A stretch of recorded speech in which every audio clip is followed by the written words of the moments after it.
Ave María Purísima, sin pecado concebida. ¿Qué tal, queridos hermanos? Muy buenas tardes. Hoy, lunes 19 de julio, entramos en otra semana más de este tiempo ordinario, la 16ª semana del tiempo ordinario, que comenzamos el día de ayer. Seguimos caminando en este año litúrgico y pues el día de hoy vamos a continuar con esta serie de videos que estamos teniendo acerca de la formación, acerca de los laicos. En el video pasado estuvimos viendo y defendiendo el punto acerca de los obispos, ¿verdad? Eh, Hemos estado viendo, empezamos viendo acerca de los fieles, lo que dice el Catecismo de la Iglesia Católica, que la parte que vimos nos mandaba a confrontar el Código de Derecho Canónico, y es lo que hemos estado haciendo en estos videos. En el último video vimos acerca también de la obediencia, hablamos acerca de la obediencia hacia los obispos, ¿verdad? Hacia el obispo de cada diócesis. Pues bueno, queridos hermanos, comentábamos también, le comentaba yo acerca de cómo muchas veces los fieles, queriendo imponer lo que sus propias creencias, a veces van hasta en contra de lo que el mismo obispo dictamine, ¿verdad? Hablábamos y vimos la cita que pone mucho, que hay que obedecer a Dios antes que a los hombres. Sin embargo, en esta serie de videos estamos viendo cómo Dios deja su iglesia, deja una iglesia bajo el mando del Papa, ¿verdad? Y la sucesión apostólica. Deja también a sus sucesores, los obispos, sucesores de los apóstoles, que dejan como cabeza de esta iglesia, ¿verdad? Ese cuerpo que estábamos viendo en donde la iglesia es el cuerpo, sin embargo ese cuerpo también pues tiene una cabeza visible, ¿verdad? Que lo ha dejado el mismo Señor Jesucristo. Pues bueno, queridos hermanos, el día de hoy pues vamos a ver lo del Código de Derecho Canónico, pero antes quisiera mostrarles un poquito acerca de la introducción general del misal romano, porque aquí nos habla acerca de las adaptaciones que corresponden a los obispos y a las conferencias de obispos. Esto es en cuanto a la liturgia, ¿verdad? Esto viene a colación de lo que les decía, de que hoy veo a muchos laicos que se oponen a los cambios que hace un obispo, simple y sencillamente porque a ellos no les gusta o a ellos no les agrada, o porque ellos en su desconocimiento, dejándose influenciar a veces por sacerdotes o a veces también por obispos que tienen una visión diferente, eh, pues se van hacia la desobediencia, ¿verdad? Lo que dictamina un obispo. Pero bueno, queridos hermanos, hoy vamos a ver esta parte del misal romano que nos dice lo que puede hacer un obispo, y esto es dado por el Vaticano, ¿verdad? Lo que un obispo puede hacer. Bueno, vamos a ver, dice el obispo diocesano, hablando de la diócesis, el obispo en su diócesis, dice, debe ser tenido como el gran sacerdote de su grey, de quien deriva y depende en cierto modo la vida de sus fieles en Cristo. El obispo debe fomentar, conducir y vigilar en su diócesis la vida litúrgica. A él, en esta instrucción, se le confía ordenar la disciplina de la concelebración, establecer las normas acerca de los que sirven al sacerdote en el altar, acerca de la distribución de la Sagrada Comunión bajo las dos especies, acerca de la construcción y disposición de las iglesias, y le corresponde al obispo, en primer lugar, fomentar el espíritu de la Sagrada Liturgia en los presbíteros, diáconos y fieles. Las adaptaciones de las que se hablará más adelante, que piden más amplia coordinación, debe ser determinada en la conferencia de obispos según la norma de derecho. Vamos a continuar y este es el punto importante. Ponga mucha atención. Dice, corresponde a las conferencias de obispos definir las adaptaciones que se indicará en la institución general y en el ordinario de la misa, y una vez aprobadas las actas por la sede apostólica, introducirlas en la misa como son. ¿Ok? Ojo, queridos hermanos, aquí está lo que un obispo puede cambiar en su diócesis. En primer lugar dice, los gestos de los fieles y las posturas corporales. También es algo que estoy viendo mucho que se da cerca de los fieles en la celebración de la misa. Cada fiel hace determinados gestos, a veces no están, no son como los que nos pide el misal romano. A veces los fieles empiezan a cambiar, no sé, no sé si es algo que escuchan o de dónde les viene eso. Por ejemplo, estoy viendo ahorita en mi parroquia fieles que desde el momento de la consagración se arrodillan y no se vuelven a levantar hasta cuando comulgan. Y esto pues no sé de dónde lo sacan. Son cosas que se van introduciendo acerca de las posturas, ¿verdad? Cada persona pues agarra, no sé de dónde agarran cosas y las quieren hacer. Sin embargo, debemos de entender que esto le corresponde a los obispos. Dice también los gestos de veneración referentes al altar y al evangelario. Y aquí nos dan los puntos donde podemos confrontar esto que nos están diciendo. Los textos de los cantos de entrada, de preparación de los dones y de la comunión. También eso le corresponde al obispo. Las lecturas que deben ser tomadas de la Sagrada Escritura para circunstancias especiales. En alguna misa especial o algo, es el obispo el que dice qué lecturas. La forma de dar la paz, aquí está un gesto, ¿verdad? En particular. La forma en que se da la paz, esto también lo puede cambiar el obispo. Y aquí viene pues uno de los puntos más controversiales, ¿verdad? El modo de recibir la Sagrada Comunión. Un obispo puede determinar cómo se recibe la Sagrada Comunión. En este caso, las conferencias y como dice aquí, una vez que han sido aprobadas por la sede apostólica. Un obispo puede determinar la forma de recibir la Sagrada Comunión. Y por otros puntos más que dice acerca del material, de los utensilios. También dice, le corresponde también juzgar qué formas musicales, qué melodías y qué instrumentos musicales pueden admitirse en el culto divino y hasta qué punto pueden ser realmente adaptados o adaptarse al uso sagrado. Básicamente son las cosas más importantes. También dice, a ver,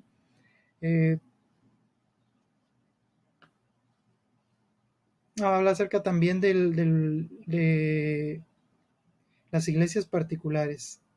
Dice, también el principio según el cual cada una de las iglesias particulares debe estar de acuerdo con la iglesia universal, ¿verdad? Es decir, cada iglesia o cada dios en particular no puede hacer lo que él quiera sin tomar en cuenta la iglesia universal. Dice, no solo en la doctrina de la fe, sino en los signos sacramentales, sino también en los usos universales recibidos de la ininterrumpida tradición apostólica, que deben observarse no solo para evitar errores, sino también para transmitir la integridad de la fe, porque la ley de la oración de la iglesia corresponde a su ley de la fe. ¿Ok? Pues bueno, esto es lo que nos dice el misal romano acerca de lo que pueden hacer los obispos y la conferencia de obispos. Pues aquí está, queridos hermanos, lo tengan ustedes en cuenta y a veces, como les digo, a veces por ignorancia, a veces por dejarse llevar por algunas cosas que escuchan, a veces gente que quiere imponer sus propios criterios o la forma en particular que ellos ven, ¿verdad? Y dejamos de lado pues, lo que enseña la iglesia. Bueno, pues vamos a continuar, queridos hermanos, con lo que nos dice el Código de Derecho Canónico. Nos quedamos en el punto 223. Vamos a continuar, ya con esto concluimos hoy el Código de Derecho Canónico. Dice, los fieles laicos, además de las obligaciones y derechos que son comunes a todos los fieles cristianos y de los que establecen otros cánones, tienen las obligaciones y derechos que se enumeran en los cánones de este título. Dice, primero, puesto que en virtud del bautismo y de la confirmación los laicos, como todos los demás fieles, están destinados por Dios al apostolado, tienen la obligación general y gozan del derecho tanto personal como asociadamente de trabajar para que el mensaje divino de salvación sea conocido y recibido por todos los hombres en todo el mundo. Obligación que les apremia todavía más en aquellas circunstancias en las que solo a través de ellos pueden los hombres oír el Evangelio y conocer a Jesucristo. Aquí está una obligación importante, ¿verdad? Hacer el apostolado, ¿verdad? hablar acerca de Jesucristo, acerca del Evangelio, dar a conocer la buena nueva. Otro punto también dice, tiene el deber peculiar, cada uno según su propia condición, de impregnar y perfeccionar el orden temporal con el espíritu evangélico y dar así testimonio de Cristo, especialmente en la realización de esas mismas cosas temporales y en el ejercicio de las tareas seculares. Quienes según su propia vocación viven en el estado matrimonial tienen el peculiar deber de trabajar en la edificación del pueblo de Dios a través del matrimonio y de la familia. Por haber transmitido la vida a sus hijos, los padres tienen el gravísimo deber y el derecho de educarlos. Por tanto, corresponde a los padres cristianos, en primer lugar, procurar la educación cristiana de sus hijos, según la doctrina enseñada por la Iglesia. Y es algo que hoy en día, lamentablemente, pues se ha perdido, ¿verdad? Lo que la Iglesia nos enseña acerca de lo que es la Iglesia doméstica. El primer lugar donde se debe hablar acerca de la fe es en el hogar. Y lamentablemente eso pues se está perdiendo, ¿verdad? ¿Qué hacen los papás? Pues ve allá a la iglesia, al catecismo, allá que te enseñen. Y en casa no se viven los valores cristianos, ¿verdad? Por eso a veces es tan difícil la catequesis para los niños, porque les decimos algo en la catequesis, se les enseña, y en la casa lamentablemente no se vive, ¿verdad? Muchas veces pues se llegan a extremos, por ejemplo, de tener que poner una boleta para que los niños vayan a misa, ¿verdad? En donde se deben de firmar esa boleta como una especie de control para que el niño se vea obligado a ir a misa, ¿verdad? Y muchas veces que vemos que va el niño y va él solo, sin papás. Todo fiel cristiano que se diga católico tiene el deber, como dice aquí, y lo llama gravísimo deber, de educar en la fe a sus hijos. Entonces, es un punto importante a tener en cuenta. Dice, los fieles laicos tienen derecho a que se les reconozca en los asuntos terrenos aquella libertad que compete a todos los ciudadanos. Sin embargo, al usar esa libertad han de cuidar que sus acciones estén inspiradas por el espíritu evangélico y han de prestar atención a la doctrina propuesta por el magisterio de la Iglesia, evitando a la vez presentar como doctrina de la Iglesia su propio criterio en materias opinables.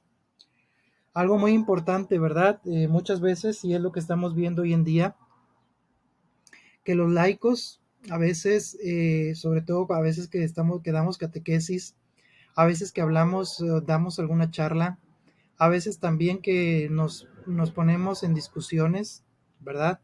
O por ejemplo en mi caso, ahorita que estoy hablando, ¿verdad? En nombre de la iglesia, como dice aquí, ¿verdad? Hay que tener mucho cuidado. Dice hay que prestar atención a la doctrina propuesta por el magisterio de la iglesia, evitando presentar como doctrina de la iglesia su propio criterio. Y eso a veces pasa, ¿verdad? Muchas veces vemos a mucha gente que dice, pues yo creo que la iglesia tendría que hacer esto, o la iglesia debería de cambiar esto, o la iglesia tendría que hacer esto, ¿verdad? Y a veces nos olvidamos de estar enseñando o hablando acerca de lo que es la doctrina de la iglesia. Y por el contrario, hablamos de nuestras creencias, de nuestro criterio, de lo que nosotros creemos que debería de ser, ¿verdad? Y eso es algo muy peligroso, sobre todo cuando hablamos a nombre de la iglesia, ¿verdad? Cuando estamos dando una catequesis, cuando estamos dando una charla, cuando damos, a veces me ha tocado a mí a veces ver reuniones de papás o padrinos en donde en lugar de dar una catequesis se vuelve como una regañada, ¿verdad? De parte de la persona que da la charla, ¿verdad? Y empieza a echarles en cara que no van a misa, que no esto, que no aquello, y lo que deberían de hacer, y es algo que a veces en lugar de atraer, aleja a las personas de la iglesia, ¿verdad? A veces también vemos a personas que en lugar de dar lo que la iglesia enseña, empiezan a hablar de lo que ellos, sus propias ideologías, lo que ellos creen, lo que ellos deberían de ser, defendiendo puntos que son contrarios a la iglesia, ¿verdad? Entonces, aquí sí hay que tener mucho cuidado, sí lo he visto esto. Dice, los laicos que sean considerados idóneos tienen capacidad de ser llamados por los sagrados pastores para aquellos oficios eclesiásticos y encargos que se puedan cumplir según las propias prescripciones del derecho. Los laicos que se distinguen por su ciencia, prudencia e integridad tienen capacidad para ayudar como peritos y consejeros a los pastores de la Iglesia, también formando parte de consejos conforme a la norma del derecho, para que puedan vivir según la doctrina cristiana, proclamarla, defenderla, cuando sea necesario, y ejercer la parte que les corresponde en el apostolado. Los laicos tienen el derecho y el deber de adquirir conocimiento de esa doctrina de acuerdo con la capacidad y condición de cada uno. Qué punto tan importante, queridos hermanos. Dice aquí, tienen el derecho, el deber de adquirir conocimiento de esa doctrina. Toda persona que tenemos un cargo, que enseñamos catequesis, que damos una charla, que hablamos acerca de la doctrina de la Iglesia, tenemos el derecho y el deber, yo digo más que nada el deber, de adquirir conocimientos. No nada más pues porque ya leí algo, ya me voy a hacer a dar clase de algo, ¿verdad? No. Tenemos que profundizar, tenemos que tener un conocimiento, sobre todo de la doctrina, para no caer en posturas erróneas, ¿verdad? Para no enseñar cosas que la Iglesia no enseña, o enseñar cosas contrarias o doctrinas torcidas por el desconocimiento. Es una obligación que tenemos. Dice, tienen también el derecho a adquirir el conocimiento más profundo de las ciencias sagradas que se imparten en las universidades o facultades eclesiásticas, asistiendo a sus clases, obteniendo grados académicos. Ateniéndose a las prescripciones establecidas sobre la idoneidad necesaria, también tienen capacidad de recibir de la legítima autoridad eclesiástica mandato de enseñar ciencias sagradas. ¿Okay? Aquella persona que se prepara, como dice aquí, que va a una facultad o que se llega a preparar en instituciones, puede también en su momento dado enseñar. Pero es muy importante primero la preparación, ¿verdad? Antes de enseñar hay que tener una preparación. Dice, los laicos que tengan edad y condiciones determinadas por decreto de la Conferencia Episcopal pueden ser llamados para el ministerio estable del lector o el acólito mediante el rito litúrgico prescrito, ¿verdad? También tenemos, como dice aquí, pueden ser llamados las personas para los ministerios propios de la liturgia, que es el lectorado y el acolitado. También, como dice aquí, hay encargo temporal. Los laicos pueden desempeñar la función de lector en la ceremonia litúrgica. Asimismo, todos los laicos pueden desempeñarse en las funciones de comentador, cantor y otras a tenor de la norma del derecho. Dice, donde lo aconseje la necesidad de la Iglesia y no haya ministros, puede también los laicos, aunque no sean lectores ni acólitos, suplirles en alguna de sus funciones, es decir, ejercitar el misterio de la palabra, presidir las oraciones litúrgicas, administrar el bautismo, dar la sagrada comunión, según las prescripciones del derecho. Dice, los laicos que de modo permanente o temporal se dedican a un servicio especial en la Iglesia, tienen el deber de adquirir la formación conveniente que se requiera para desempeñar bien su función y para poder ejercerla con conciencia, generosidad y diligencia. Este es otro punto también, queridos hermanos, muy, muy, muy, muy importante. ¿Por qué? Porque lamentablemente la gente pues tiene el deseo de servir. Yo he visto gente que realmente se acerca, que sirve, pero también estamos viendo lamentablemente en los grupos que hay mucha, pero mucha, pues no sé si sea apatía, no sé qué suceda, que a veces pues, les decía, yo por ejemplo cuando vi ahorita que nos reunimos para ver lo del, que se reunimos a nivel del decanato y a nivel de diocesano, verla acerca de pastoral, hablaba mucho acerca de la formación, ¿verdad? Que faltaba formación. Sin embargo, a veces la formación hay, a veces el sacerdote se preocupa por formar a sus grupos. Sin embargo, a veces vemos dentro de los grupos mucha apatía.